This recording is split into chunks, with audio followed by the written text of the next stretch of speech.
سورہ فاتحہ کے الفاظ کے بارے میں غور و فکر کیا تھا، الفاظ کے معنی کو جانا تھا، ٹھیک ہے۔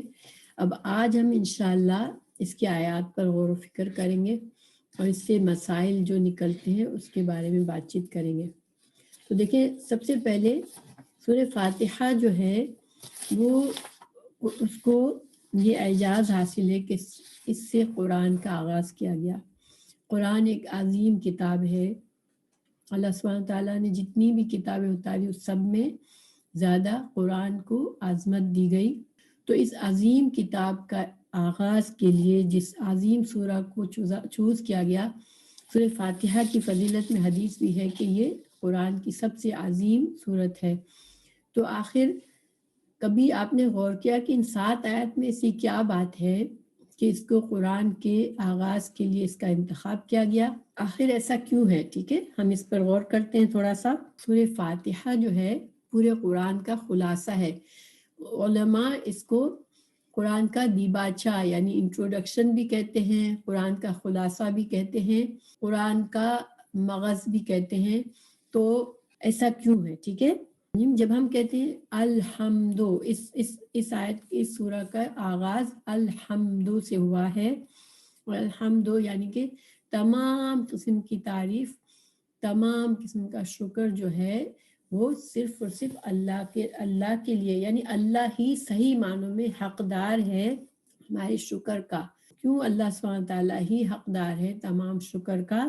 تو اس کا جواب بتایا گیا کہ رب العالمین، اللہ جو ہے وہ رب العالمین ہے۔ اور رب کا معنی میں نے آپ کو بتایا تھا کہ رب کا معنی ہوتا ہے خالق، مالک اور مدبر۔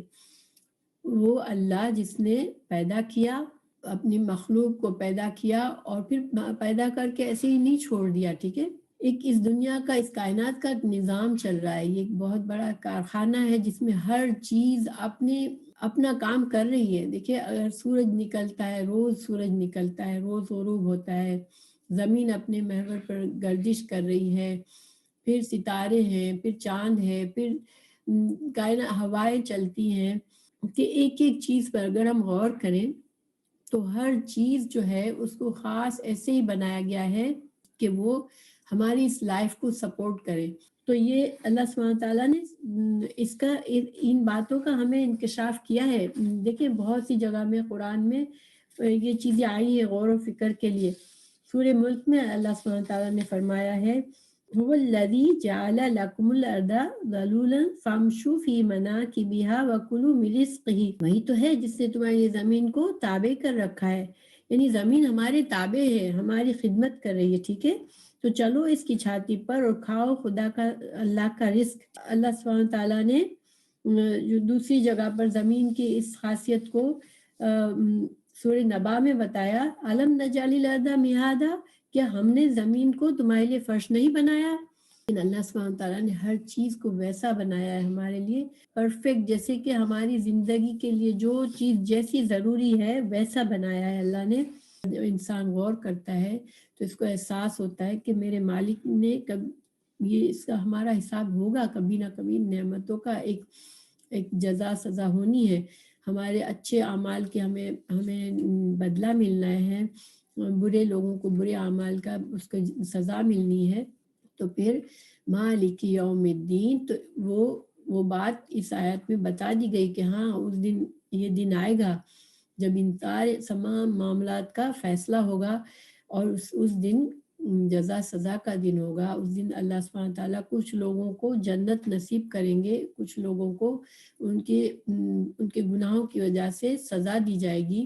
یہ جو سورہ فاتحہ کی یہ جو چند آیات ہیں، صحیح معنوں میں اس میں ہماری پوری زندگی کا، پیدائش سے لے کر موت تک اور موت سے لے کر آخرت تک، یہاں تک کہ ہمارا فیصلہ ہو جائے، ہر چیز کا اس میں ہمیں علم دے دیا گیا۔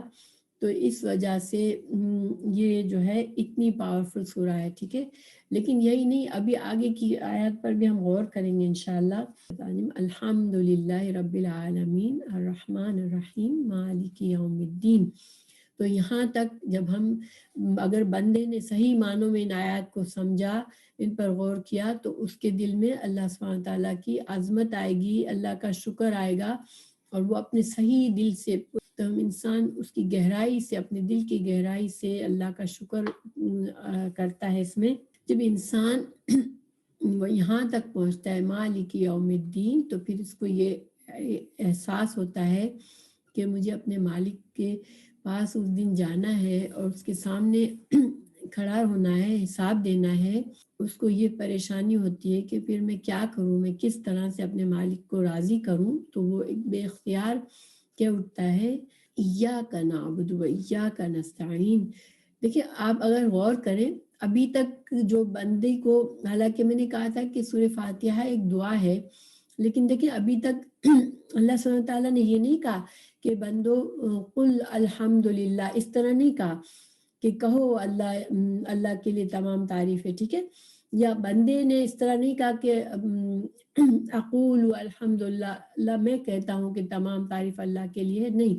تو یعنی کہ ابھی تک صرف ایک خبر کے انداز میں بات کہی جا رہی ہے کہ ایک طرح سے بندے کو اطلاع دی جا رہی ہے، لیکن جب بندہ اس خبر کو لیتا ہے، ٹھیک ہے، جب بندہ پورے کانشس سے اپنا ذہن کو جاگ کر جب یہ ان چیزوں پر غور کرتا ہے، تو پھر ایک دم سے بندے کے دل میں ایک پکار سی نکلتی ہے، اس کا دھیان اللہ کی طرف چلا جاتا ہے۔ جب اس کو آخرت، مالک یوم الدین، جب قیامت کے دن کا احساس ہوتا ہے، جب اس کے دل میں آتا ہے کہ یہ میری زندگی جو اس دنیا کی ہے وہ ایک دن ختم ہونے والی ہے اور مجھے میرے اللہ کے سامنے کھڑا ہونا ہے، تو پھر بے اختیار اس کے منہ سے نکلتا ہے ایاک نعبد و ایاک نستعین، اے رب، اے مالک، اے اللہ، میں تو تیری ہی عبادت کرتا ہوں، میں تجھی کو معبود سمجھتا ہوں، میری جو بھی عبادت ہے، میری نماز، میرا روزہ، میری قربانی، میرا جینا، میرا مرنا صرف تیرے لیے ہے اللہ، میں تو تیرا بندہ ہوں، میں بالکل بے بس ہوں، میں تیرا غلام ہوں، ٹھیک ہے،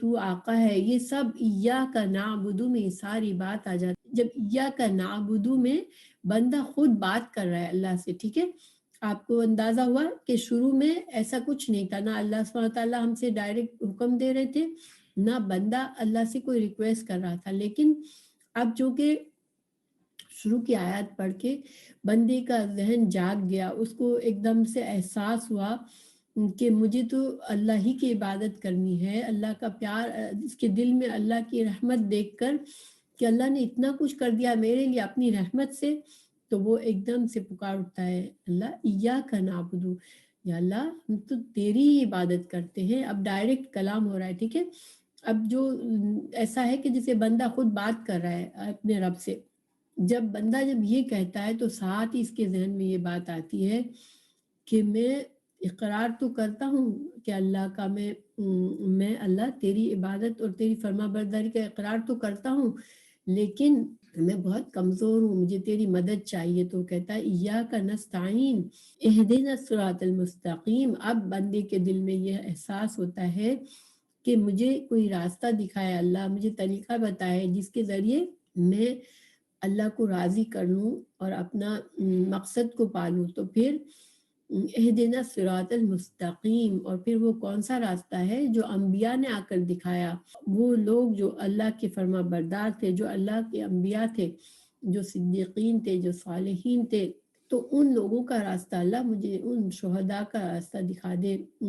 تو پھر جب بندہ اس طرح سے دعا مانگتا ہے تو ساتھ ساتھ اس کو یہ بھی احساس ہوتا ہے کہ اس دنیا میں کچھ ایسے لوگ بھی ہیں جن پر اللہ کا غضب بھی ہوا ہے، اور جن کو اللہ نے اپنی ہر نشانی بتا دی، ہر نشانی دکھا دی، سارا علم دے دیا، اس کے باوجود بھی وہ اللہ کی نافرمانی کرتے ہیں، تو اس کے دل میں یہ ڈر آتا ہے کہیں میں ایسا نہ ہوں، تو فوراً کہتا ہے کہ نہیں اللہ، مجھے تو ایسے راستوں، ایسے لوگوں کے راستے پر نہیں چلانا جو کہ تیرے غضب کا نشانہ ہوئے، جن کو تو نے تو علم دے دیا، تو نے تو اپنا ہر طرح سے اس کے لیے اپنی رحمت کے دروازے کھولے، لیکن اس نے اس رحمت کو قبول ہی نہ کیا، اس نے علم کے باوجود صرف دنیا کو پسند کیا، اور اپنی ضد میں اور اپنی دنیا پسندی میں اس نے اس نعمت کو ٹھکرا دیا اور پھر تو اس سے ناراض ہوا، تو نے اس پر غضب کیا. مجھے ایسا نہ بنانا اللہ، ان لوگوں کی طرح بھی نہ بنانا کہ جنہوں نے وہ اتنے غافل رہے، اتنا ان کو بس آسانی چاہیے تھی، آسان دین چاہیے تھا کہ بس دنیا میں ایک اسٹریٹجی بنا لی، اپنی مرضی کا جو کچھ سمجھ میں آیا اپنی مرضی کا بنا لیا دین، صحیح علم نہ حاصل کیا اور بس یہ سمجھتے رہے کہ ہم تو جو کچھ کر رہے ہیں ہم صحیح کر رہے ہیں. تو پھر ان کا انجام کیا ہوا کہ وہ گمراہ ہو گئے، ان کو صحیح راستہ ملا ہی نہیں. ظاہری بات ہے صحیح راستہ تو اللہ سبحانہ تعالیٰ ہی بتا سکتے ہیں نا، اس لیے کہ وہ خالق ہے. جس نے بنایا وہی تو جانے گا کہ صحیح راستہ کون سا ہے. ہم کیسے اپنی عقل سے جانیں گے؟ ہمیں تو جو عقل اللہ نے دی ہے تو ہمارے ساتھ ہماری عقل تو محدود ہے بہت، اور پھر ہمارے ساتھ اتنی خواہشات لگی ہوئی ہیں، دنیا کے اٹریکشن ہے، شیطان ہمارے پیچھے، تو ہم خود سے اپنی سمجھ سے عقل سے تو صحیح راستہ نہیں پا سکتے. مگر ان لوگوں نے ایسا کیوں سمجھا کہ انہوں نے علم نہ حاصل کیا پورا. اللہ سبحانہ تعالیٰ نے سورہ فاتحہ میں ہی بتا دیا کہ نہیں، ضالین نہیں بننا ہے تم کو. اور ضالین کون ہوتے ہیں؟ جو کہ صحیح علم نہیں حاصل کرتے، بس غفلت میں رہتے ہیں، اپنے جو کچھ ان کے پاس ہے اسی پر خوش ہو کے وہ اپنے جو بھی غلط راستے پہ چل رہے ہوتے ہیں، مگر انہیں ہوش ہی نہیں ہوتا. تو ان کا انجام بھی برا ہے، اور ہم نے اللہ تعالیٰ سے ہم نے اس سے بھی پناہ مانگ لی کہ اللہ ہمیں وہ راستہ نہ دکھانا. اس طرح سے دعا مانگی بندے نے سورہ فاتحہ میں، تو اللہ سبحانہ تعالیٰ نے اس کے لیے پورا قرآن کھول کے رکھ دیا کہ دیکھو یہ ہے تمہارے لیے ہدایت کی کتاب، تم اگر اس پر چلو گے، اگر اس کو سیکھو گے تو پھر تم کو ہدایت مل جائے گی اور تم کو کامیابی مل جائے گی. ہم کو قرآن کی صرف تلاوت کرنے سے برکت تو حاصل ہوتی ہے، لیکن ہمیں ہدایت نہیں ملتی. ٹھیک ہے، ہدایت کے لیے ہمیں قرآن کو سیکھنا ہے اور سمجھنا ہے اور اس پر عمل کرنا ہے، تب ہمیں صحیح ہدایت ملے گی. پھر ایک اور بات کہ قرآن کا دیباچہ یا انٹروڈکشن کیوں کہا گیا ہے سورہ فاتحہ کو، اس کے ایک اور بھی ایکسپلینیشن ہے کہ دیکھیں قرآن کے اگر تمام مضامین کو اگر ہم غور کریں، ان کو کیٹیگرائز کریں، ان کو گروپس میں گروپ بندی کریں، تو میجر بڑے تین گروپ بنتے ہیں. ایک ہے توحید. ٹھیک ہے، توحید کا مطلب ہوتا ہے اللہ کو ایک ماننا. ٹھیک ہے، ایک توحید، ایک رسالت یعنی کہ رسولوں کو سچ ماننا، رسولوں پر یقین کرنا، اور تیسرا ہے آخرت، یعنی آخرت کا یقین کرنا کہ قیامت آئے گی اور ایک دن حساب کتاب کا ہوگا، اور اس دن فیصلے کا دن ہوگا، اور نیک کام کرنے والوں کو جنت اور برے کام یعنی اللہ کے نافرمانوں کو دوزخ ملے گی. سمجھ لیں کہ سارے قرآن میں یہ تین مضامین ہیں جو کہ مختلف انداز میں پیش کیے گئے ہیں، مختلف طریقے سے دلائل دیے گئے ہیں، لیکن یہ اگر ان کو ہم گروپ بندی کریں تو یہ تین چیزیں ہیں. ٹھیک ہے، تو اب سورہ فاتحہ میں دیکھیں کہ یہ تین چیزیں کس طرح سے سمیٹی ہوئی ہیں. توحید کیا ہے؟ ٹھیک ہے، اللہ کو ایک ماننا، لیکن کس طرح ایک ماننا؟ دیکھیں کچھ تو وہ چیزیں ہیں جو کہ اللہ سبحانہ تعالیٰ سے ہم کو مل رہی ہیں. ٹھیک ہے، ہماری زندگی اللہ کی طرف سے ہے، ہماری تمام صلاحیتیں اللہ کی طرف سے ہے، پھر ہمارا رزق اللہ کی طرف سے ہے، یعنی کہ جو بھی نعمتیں ہم کو اللہ کی طرف سے، اللہ ہی تعالیٰ، اللہ ہی ہے جو بارشیں برساتا ہے، اللہ ہی ہے جو اولاد دیتا ہے، یعنی جو بھی نعمتیں ہمیں دنیا میں ملتی ہے وہ اللہ سبحانہ تعالیٰ کی طرف سے جو نعمتیں ہمیں ملتی ہے، ان نعمتوں میں ہم کو یہ یقین رکھنا کہ اللہ اکیلا ہے. ٹھیک ہے، کیا مطلب ہے؟ یعنی کہ کوئی اور معبود، کوئی خدا اور نہیں ہے جو اللہ کا شریک ہو، جو کہ ہم کو یہ چیزیں دے رہا ہے. ٹھیک ہے، رب اللہ کو اکیلا رب ماننا. ٹھیک ہے، جو بھی فائدے ہمیں اللہ کی طرف سے مل رہے ہیں، جو اللہ ہماری حفاظت کر رہا ہے، ہمارے معاملات کی دیکھ بھال کر رہا ہے، تو یہ اللہ کی ربوبیت ہے، یعنی کہ اللہ رب ہے اس لیے یہ سب کچھ کر رہا ہے.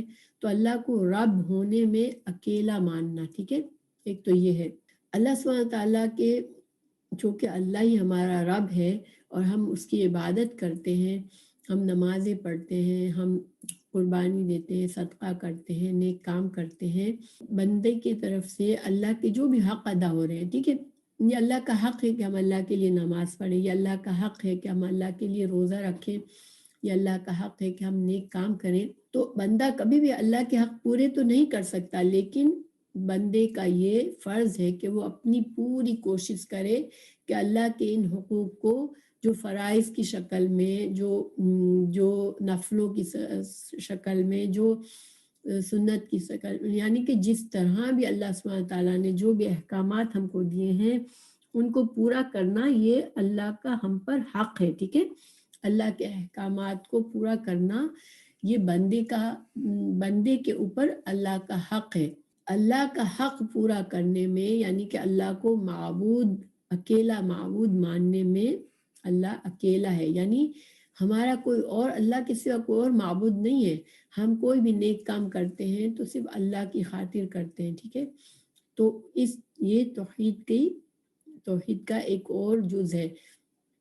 پہلا جز کیا تھا کہ رب ماننے میں اللہ کو اکیلا ماننا، دوسرا کیا ہے اللہ کو معبود ماننے میں کہ عبادت ہماری صرف اور صرف اللہ کے لیے ہے، اس میں اس کو اکیلا ماننا، اور تیسرا جز ہے اللہ کی صفات میں اس کو اکیلا ماننا۔ دیکھیں ہم رحمان، الرحمن، الرحیم، اس کے علاوہ الحی، القیوم، اور جتنے بھی اللہ کے نام ہیں، اسماء حسنی ہیں، جو بھی اللہ کی صفات ہیں، اللہ کلام کرتا ہے، اللہ کا ہاتھ ہے، اللہ کا عرش ہے، تو یہ سارے اللہ بصیر ہے، اللہ سمیع ہے، اللہ ہماری ساری باتیں سنتا ہے۔ تو ان سب چیزوں میں اللہ کی صفات پر یہ یقین رکھنا کہ جو بھی اللہ کی صفات ہمیں بتائی گئی ہیں وہ صرف ایسی ہے کہ وہ صرف اور صرف اللہ کی خاص صفات ہے، یعنی نہ ہم اس کی کوئی مثال ڈھونڈ سکتے ہیں، نہ ان صفات کے برابر کوئی اور چیز ایسی ہو سکتی ہے کہ کسی کی صفات ایسی ہو، یعنی اللہ کی صفات ایسی ہے جو اس کی شان کے لائق ہے، اور نہ ہم اس کی مثال جانتے ہیں اور نہ ہم کسی کو اس کے برابر ٹھہرا سکتے ہیں، ٹھیک ہے۔ تو اس میں اکیلا جاننا اللہ کو۔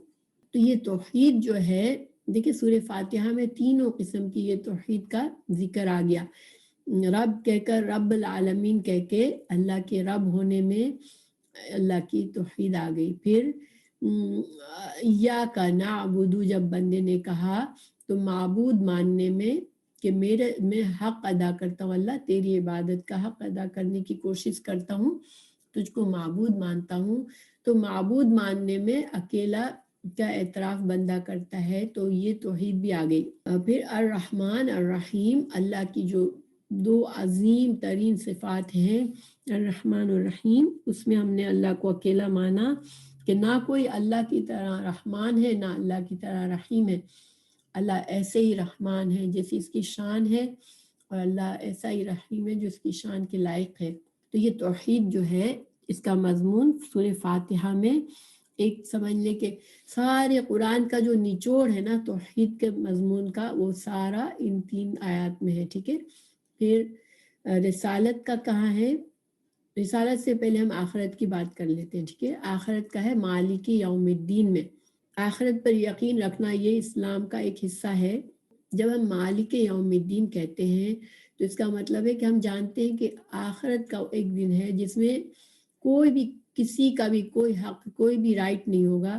دنیا میں دیکھیں ملکیت ہوتی ہے نا لوگوں کی، جیسے اللہ سبحانہ تعالیٰ نے کسی کو گھر دیا ہے تو وہ اس گھر کا مالک ہے، کسی کو اللہ نے بادشاہ بنایا ہے تو وہ اس ملک کا مالک ہے، لیکن آخرت کے دن کسی کے پاس کوئی اختیارات نہیں ہوں گے۔ ہر بندہ، چاہے وہ دنیا میں بادشاہ تھا یا وہ فقیر تھا یا کوئی بھی تھا، سب کے سب اللہ کے سامنے بے بس کھڑے ہوئے ہوں گے۔ وہ یہ یقین رکھنا کہ ہاں آخرت ہے، تو یہ اس مالک یوم الدین سے آخرت کا عقیدہ ثابت ہوتا ہے، جس کا قرآن میں پھر مختلف جگہوں پہ مختلف طریقوں سے آخرت کو سمجھایا گیا ہے، ٹھیک ہے۔ تو 2 باتیں ہو گئی۔ ابھی تیسری بات رسالت۔ تو رسالت کیسے ثابت ہوتی ہے؟ سورہ فاتحہ سے دیکھیں، جب بندہ اللہ سے راستہ مانگتا ہے، ہدایت مانگتا ہے، تو ظاہری بات ہے ہدایت اللہ سبحانہ تعالیٰ، ہدایت کا مطلب ہے کہ اللہ تعالیٰ ہمیں ساری وہ باتیں بتائیں جو اللہ جن سے خوش ہوگا ہم سے، اور وہ باتیں بتا دے جن سے اللہ ہم سے ناراض ہوگا، تو اب یہ باتیں ہمیں کہاں سے پتہ چلے گی؟ اس کے لیے اللہ تعالیٰ ایسے انبیاء بھیجے گا جن کو اللہ وحی کے ذریعے یہ باتیں بتائے گا۔ اس لیے کہ ہر انسان پر تو اللہ تعالیٰ ڈائریکٹ نہیں بتاتا نا، یہ تو ہر انسان کو، تو انسانوں کے لیے انبیاء آتے ہیں، تو یہ رسالت کا بھی اس میں ثبوت مل گیا، ٹھیک ہے۔ تو سورہ فاتحہ میں وہ 3 مضامین کا سارا نچوڑ موجود ہے جو کہ پورے قرآن میں پوری تفصیل سے مختلف طریقوں سے بتایا گیا ہے۔ سورہ فاتحہ سے ثابت ہونے والے مسائل پر غور کرتے ہیں۔ دیکھیں سورہ فاتحہ کے لیے کیا حکم ہے کہ ہر نماز میں، ہمیں 5 نمازیں فرض ہیں، اور اس کے علاوہ جو بھی نفلی سنتیں جو پڑھتے ہیں، نفل نماز پڑھتے ہیں، تو ہر فرض یا نفل نماز کی ہر رکعت پہ شروع میں ہمیں سورہ فاتحہ پڑھنا فرض ہے، لازم ہے، ٹھیک ہے۔ کیوں؟ حدیث ہے، یہ حدیث جو ہے بخاری میں بھی ہے، مسلم میں بھی ہے، لا صلاۃ لمن لم یقرأ بفاتحۃ الکتاب، اس شخص کی نماز نہیں جس نے سورہ فاتحہ نہیں پڑھی۔ تو نماز کی ہر رکعت کے لیے، چاہے وہ جہری نماز ہو، چاہے وہ سری نماز ہو، چاہے وہ امام کی نماز ہو، چاہے مقتدی کی نماز ہو، چاہے انسان اکیلا نماز پڑھ رہا ہو، لیکن ہر رکعت کے اندر سورہ فاتحہ کا پڑھنا لازم ہے، ٹھیک ہے۔ اس کو میں نے کہا تھا کہ سورہ فاتحہ ایک دعا ہے، ٹھیک ہے۔ اب یہ دعا ہے، اس کے بارے میں ایک حدیث موجود ہے کہ یہ حدیث جو ہے ابو ہریرہ کی ہے، حضرت ابو ہریرہ رضی اللہ عنہ کی ہے، ٹھیک ہے، اور یہ حدیث قدسی ہے، حدیث قدسی ہے، اور یہ حدیث جو ہے یہ صحیح مسلم میں بھی ہے اور ابو داؤد میں بھی ہے، ٹھیک ہے۔ اس میں ہے عن ابی ہریرہ رضی اللہ عنہ عن رسول اللہ صلی اللہ علیہ وسلم یقول اللہ تعالی قسمت الصلاة بینی و بین عبدی نصفین فنصفها لی ونصفها لعبدی ولعبدی ما سأل۔ اذا قال العبد الحمد للہ رب العالمین قال اللہ تعالی حمدنی عبدی۔ وإذا قال الرحمن الرحیم قال اللہ اثنى على عبدی۔ وإذا قال مالک یوم الدین قال مجدنی عبدی۔ وإذا قال إياك نعبد وإياك نستعين قال هذا بيني وبين عبدي ولعبدي ما سأل۔ فإذا قال اهدنا الصراط المستقيم صراط الذين أنعمت عليهم غير المغضوب عليهم ولا الضالين قال هذا لعبدي وَلِعَبْدِي مَا سَأَلَ۔ تو دیکھیں اس حدیث کا ترجمہ بتاتی ہوں میں۔ تو پہلی بات اس میں جو ہے نا، دیکھیں ابو ہریرہ رضی اللہ عنہ رسول اللہ صلی اللہ علیہ وسلم سے روایت کرتے ہیں کہ اللہ تعالیٰ فرماتا ہے میں نے نماز کو اپنے اور اپنے بندے کے درمیان 2 حصوں میں تقسیم کر دیا ہے، اس کا نصف حصہ میرے لیے ہے اور نصف حصہ میرے بندے کے لیے ہے، اور میرے بندے کو وہ بخشا گیا جو اس نے مانگا، ٹھیک ہے۔ تو یہاں پر اصل میں سورہ فاتحہ کو الصلاۃ کہا گیا اس لیے، ٹھیک ہے۔ تو اس کا ترجمہ کرنے والے نے نماز لکھا ہے، لیکن الصلاۃ جو ہے یہاں پر سورہ فاتحہ کے لیے استعمال ہوا ہے۔ اس سے بھی ہمیں واضح ہوتا ہے کہ نماز میں سورہ فاتحہ پڑھنے کی اہمیت کتنی ہے نا۔ اب آگے پڑھتی ہوں حدیث کا ترجمہ۔ اللہ تعالیٰ نے فرمایا کہ میں نے اس سورہ فاتحہ کو جو ہے 2 حصوں میں تقسیم کیا ہے، اس کا آدھا میرے لیے ہے اور آدھا میرے بندے کے لیے ہے، اور میرے بندے کو وہ بخشا گیا جو اس نے مجھ سے مانگا، ٹھیک ہے۔ پھر اللہ تعالیٰ فرماتے ہیں جب بندہ الحمدللہ رب العالمین کہتا ہے تو اللہ تعالیٰ فرماتا ہے میرے بندے نے میرا شکریہ ادا کیا، ٹھیک ہے. جب وہ الرحمن الرحیم کہتا ہے تو اللہ تعالیٰ فرماتا ہے کہ میرے بندے نے میری تعریف بیان کی. اور جب وہ مالک یوم الدین کہتا ہے تو اللہ تعالیٰ فرماتا ہے کہ میرے بندے نے میری بڑائی بیان کی. جب بندہ ایاک نعبد و ایاک نستعین کہتا ہے تو اللہ تعالیٰ فرماتا ہے کہ یہ حصہ میرے اور میرے بندے کے درمیان مشترک ہے اور میں نے اپنے بندے کو وہ بخشا جو اس نے مانگا. پھر جب بندہ اہدنا الصراط المستقیم صراط الذین انعمت علیہم غیر المغضوب علیہم ولا الضالین کہتا ہے تو اللہ تعالیٰ فرماتا ہے یہ میرے بندے کے لیے ہے، میں نے اپنے بندے کو وہ بخشا جو اس نے مانگا. دعائیں تو بہت سی مسنون دعائیں سکھائی گئی ہیں، قرآن میں بھی بہت سی دعائیں سکھائی گئی ہیں، لیکن کسی دعا کے لیے اس طرح سے کوئی حدیث نہیں آئی ہے کہ بندہ ایک ایک لفظ کہے اور اللہ تعالیٰ اس کا جواب دے. ٹھیک ہے، یہ بہت ہی عظیم حدیث ہے اور اس سے سورہ فاتحہ کی عظمت کا ہمیں پتہ چلتا ہے. سوال یہ پیدا ہوتا ہے کہ آخر ایسا کیا بات ہے، کیوں اللہ تعالیٰ نے اس دعا کو اتنی اہمیت دی ہے. تو دیکھیں اگر ہم غور کریں تو اس میں بندہ کیا مانگ رہا ہے اللہ سے بندہ ہدایت مانگ رہا ہے. ٹھیک ہے، اہدنا ہدایت دے ہم کو، تو ہدایت مانگ رہا ہے. اب ہدایت کیا چیز ہے؟ جیسے کہ میں نے پہلے بتایا تھا کہ ہدایت ہے راستہ، صحیح راستہ جو اللہ کی طرف بندے کو لے جائے گا، وہ راستہ اللہ تو مجھے دکھا، اس پر چلا اور مجھے اس پر چلنے کی توفیق عطا کر اور مجھے جنت تک پہنچا دے. تو یہ جو چیز ہے نا ہدایت، تو اصل میں بندہ جب ہدایت مانگتا ہے تو اس کا مطلب یہ ہے کہ بندہ اپنے نفس کے لیے کچھ نہیں مانگ رہا ہے، بندہ اللہ سے وہ چیز مانگ رہا ہے جس کے لیے اللہ نے اس کو پیدا کیا ہے، یعنی کہ خود اللہ سے جوڑنے کا راستہ مانگ رہا ہے. اللہ کہ بندہ کہہ رہا ہے کہ اللہ تم مجھے وہ راستہ دکھا دے کہ میں تجھ سے جڑ جاؤں.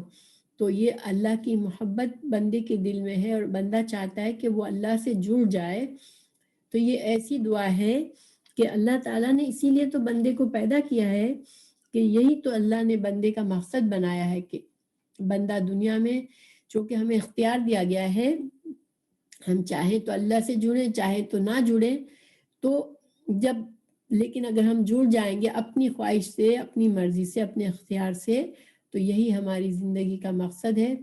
تو پھر جب بندہ اس طرح سے اللہ سے وہ چیز مانگ رہا ہے جو اس کو اللہ سے جوڑے گی، تو پھر اللہ سبحانہ وتعالیٰ اس دعا کی اہمیت بھی، اس دعا کو اتنی اہمیت بھی دے رہے ہیں کہ اللہ تعالیٰ فوراً سے اس دعا کے قبولیت کا اقرار کر رہے ہیں. اور دوسری بات دیکھیں کہ اگر ہم عقل سے سوچیں، ٹھیک ہے، اگر بندہ اپنے عقل سے سوچتا ہے نا تو پھر ہم کو اپنے فائدے دنیا کی چیزوں میں نظر آتے ہیں.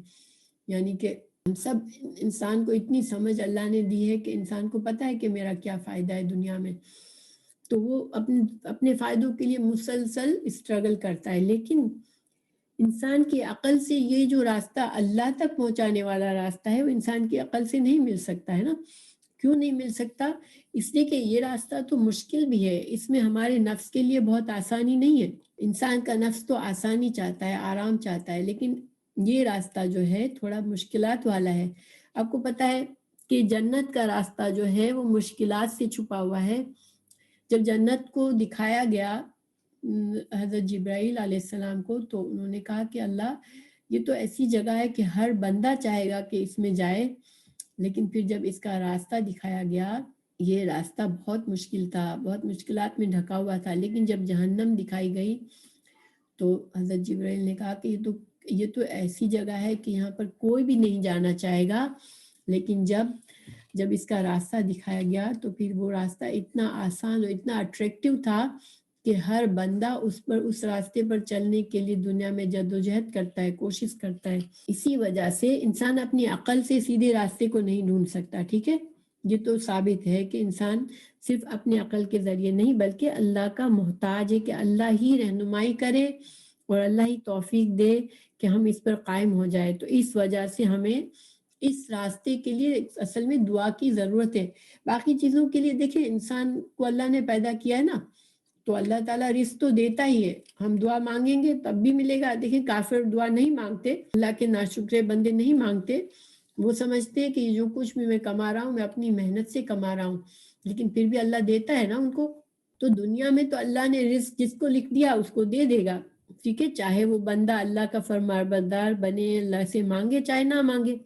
لیکن آخرت کی یہ جو توفیق ہے، جو سیدھے راستے کی رہنمائی ہے، یہ بندہ اپنی صرف اپنی عقل سے، اپنی سوچ سے نہیں پا سکتا، یہ اللہ ہی نے ہمیں پیدا کیا ہے، وہی جانتا ہے کہ کون سے طریقے سے اللہ ہم سے راضی ہوگا۔ اس وجہ سے صحیح معنوں میں یہی ایک ایسی چیز ہے جس کو مانگنا چاہیے، اور یہی وجہ ہے کہ سورہ فاتحہ میں اللہ سبحانہ تعالیٰ نے یہی چیز ہمیں سکھائی کہ یہ مانگو بندو، یعنی ہمیں دنیا کی کوئی چیز مانگنے کو نہیں سکھایا گیا، بلکہ یہی ہدایت مانگنے کو کہا۔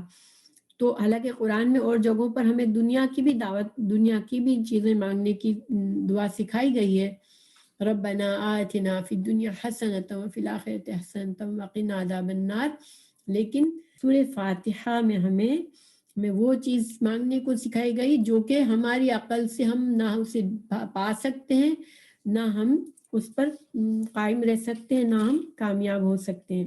تو یہ وجہ ہے کہ جو اتنی اہم دعا یہاں پر مانگی گئی ہے کہ اللہ سبحانہ تعالیٰ فوراً سے اس کو قبولیت کے لیے جواب دیتے ہیں۔ دیکھیں اب ہم تو روز پڑھتے ہیں تو ہم کہتے ہیں کہ اچھا ہم نے اتنی بار نماز میں پڑھ تو لی، اب تو ہمیں ہدایت مل جانی چاہیے، ہم تو ہدایت پر ہی ہیں۔ لیکن دیکھیں کیا ہماری واقعی میں ہم اتنے کانشیس ہو کے سورہ فاتحہ پڑھتے ہیں نماز میں کہ ہم اللہ تعالیٰ ہماری ہر بات کا جواب دے رہے ہیں؟ کیا ہمیں یہ احساس ہوتا ہے جب ہم نماز میں کھڑے ہوتے ہیں کہ جب میں کہتا ہوں الحمدللہ تو اللہ تعالیٰ جواب دیتے ہیں، جب میں کہتا ہوں رب العالمین تو اللہ تعالیٰ جواب دیتے ہیں؟ کیا ہم اس طرح سے پڑھتے ہیں؟ دیکھیں اللہ سبحانہ تعالیٰ کی عظمت ہمارے دل میں اس طرح ہوتی ہے کیا؟ اللہ تعالیٰ تو جہانوں کا بنانے والا ہے، ہم تو کچھ بھی نہیں ہیں۔ کیا ہمارے اندر اتنی عاجزی ہوتی ہے کہ ہم اس مالک کے سامنے کھڑے ہوئے ہیں جس نے ہم کچھ نہیں تھے، اس نے ہمیں بنایا ہے، اور اس نے ہمارے لیے سب کچھ بنایا ہے اس دنیا کا؟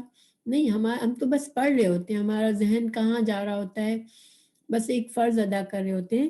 تو اگر واقعی میں ہم نماز میں اس طرح کھڑے ہو جائیں اور ہم اس طرح اللہ کا ہمیں احساس ہمارے ذہن میں ہو۔ اللہ صلی اللہ علیہ وسلم کو حضرت جبرائیل نے سوال کیا کہ احسان کیا ہے، ٹھیک ہے، احسان کیا ہے؟ ہم احسان بولتے ہیں نا اردو میں، تو احسان کیا ہے؟